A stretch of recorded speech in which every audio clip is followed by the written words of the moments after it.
Krishna said, "This body, Arjuna, is called the field. He who knows this is called the knower of the field. Know that I am the knower in all the fields of my creation, and the wisdom which sees the field and the knower of the field is true wisdom. Hear from me briefly what the field is and how it is, what its changes are, and whence each one comes. Who is the knower and what is his power?" This has been sung by seers of the Vedas in many musical measures of verse, and in great words about Brahman, words of faith and full of truth.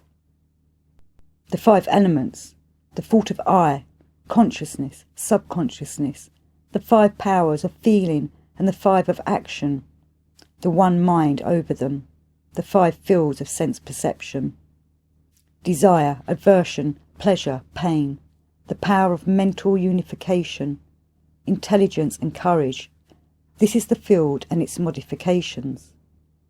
Humbleness, sincerity, harmlessness, forgiveness, uprightness, devotion to the spiritual master, purity, steadiness, self-harmony, freedom from the lust of the senses, absence of the thought of I, perception of the sorrows of birth, death, old age, disease and suffering, freedom from the chains of attachments, even from a selfish attachment to one's children, wife or home, an ever-present evenness of mind in pleasant or unpleasant events. A single oneness of pure love, of never-straying love for me, retiring to solitary places and avoiding the noisy multitudes. A constant yearning to know the inner spirit and a vision of truth which gives liberation. This is true wisdom leading to vision. All against this is ignorance. Now I shall tell thee of the end of wisdom, when a man knows that he goes beyond death. It is Brahman, beginningless, supreme, beyond what is and beyond what is not. His hands and feet are everywhere. He has heads and mouths everywhere. He sees all, he hears all. He is in all, and he is. The light of consciousness comes to him through infinite powers of perception, and yet he is above all these powers. He is beyond all, and yet he supports all. He is beyond the world of matter, and yet he has joy in this world. He is invisible, he cannot be seen. He is far and he is near. He moves and he moves not. He is within all and he is outside all. He is one in all, but it seems as if he were many. He supports all beings. From him comes destruction, and from him comes creation. He is the light of all lights, which shines beyond all darkness.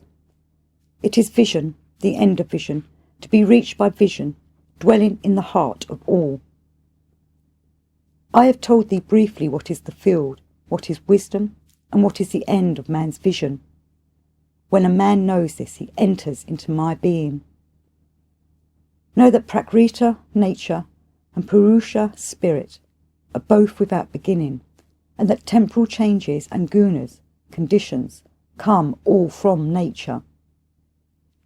Nature is the source of all material things, the maker, the means of making, and the thing made.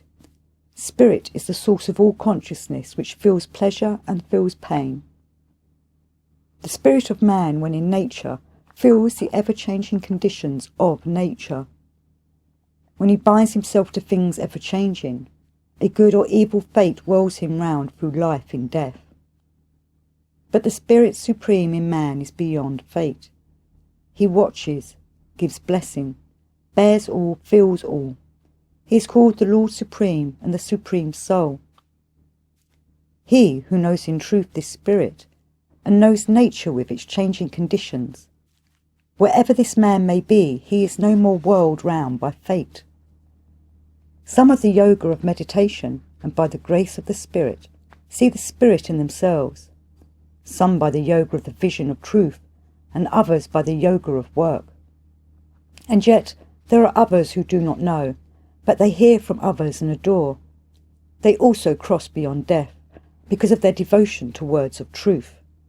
Whatever is born, Arjuna, whether it moves or it moves not, know that it comes from the union of the field and the knower of the field. He who sees that the Lord of all is ever the same in all that is, immortal in the field of mortality, he sees the truth.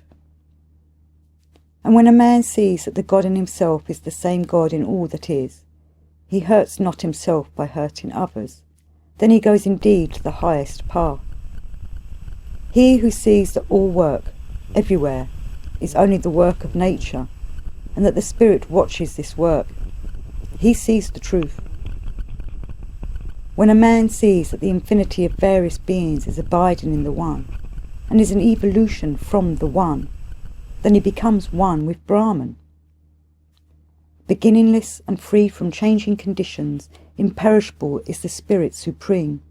Though he is in the body, not his is the work of the body, and he is pure from the imperfection of all work. Just as the omnipresent ether is pure because intangible, so the Spirit, dwelling in matter, is pure from the touch of matter. And even as one sun gives light to all things in this world, so the Lord of the field gives light to all his field. Those who with the eye of inner vision see the distinction between the field and the knower of the field, and see the liberation of spirit from matter, they go into the supreme. Krishna said, "There is a tree, the tree of transmigration, the Isvatar tree, everlasting. Its roots are above in the highest, and its branches are here below.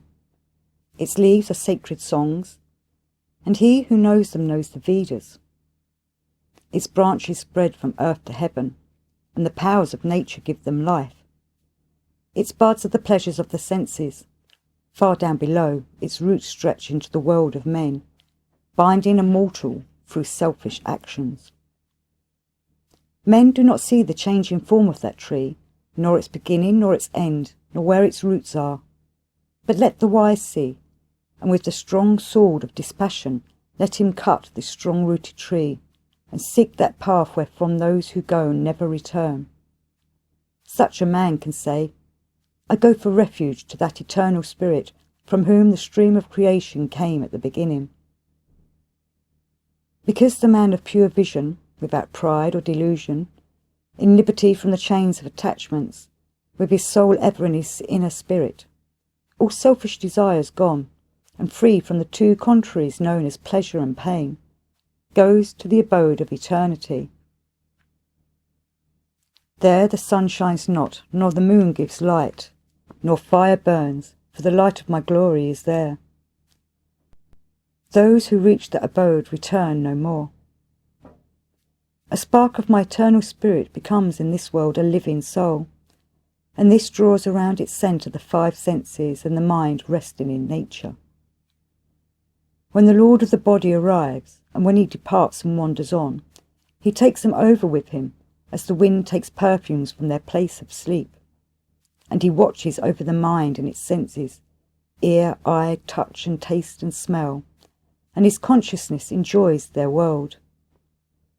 When he departs or when he stays, and with the powers of his nature enjoys life, those in delusion see him not, but he who has the eye of wisdom sees. Seekers of union, ever striving, see him dwelling in their own hearts, but those who are not pure and have not wisdom, though they strive, never see him. That splendour of light that comes from the sun and which illumines the whole universe, the soft light of the moon, the brightness of fire, know that they all come from me. I come into the earth, and with life-giving love I support all things on earth, and I become the scent and taste of the sacred plant Soma, which is the wandering moon. I become the fire of life, which is in all things that breathe, and in union with the breath that flows in and flows out, I burn the 4 kinds of food. And I am in the heart of all. With me come memory and wisdom, and without me they depart. I am the knower and the knowledge of the Vedas, and the creator of their end, the Vedanta. There are 2 spirits in this universe, the perishable and the imperishable. The perishable is all things in creation. The imperishable is that which moves not. But the highest spirit is another. It is called the Spirit Supreme. He is the God of eternity, who, pervading all, sustains all. Because I am beyond the perishable, and even beyond the imperishable, in this world and in the Vedas I am known as the Spirit Supreme. He who with a clear vision sees me as the Spirit Supreme, he knows all there is to be known, and he adores me with all his soul. I've revealed to thee the most secret doctrine, Arjuna. He who sees it has light, and his task in this world is done.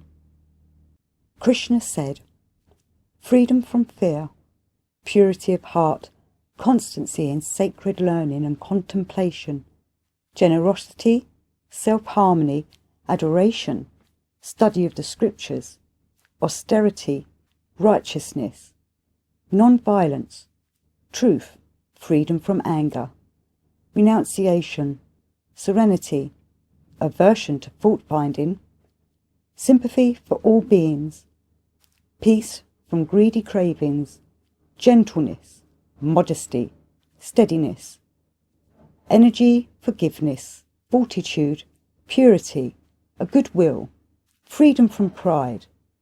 These are the treasures of the man who is born for heaven.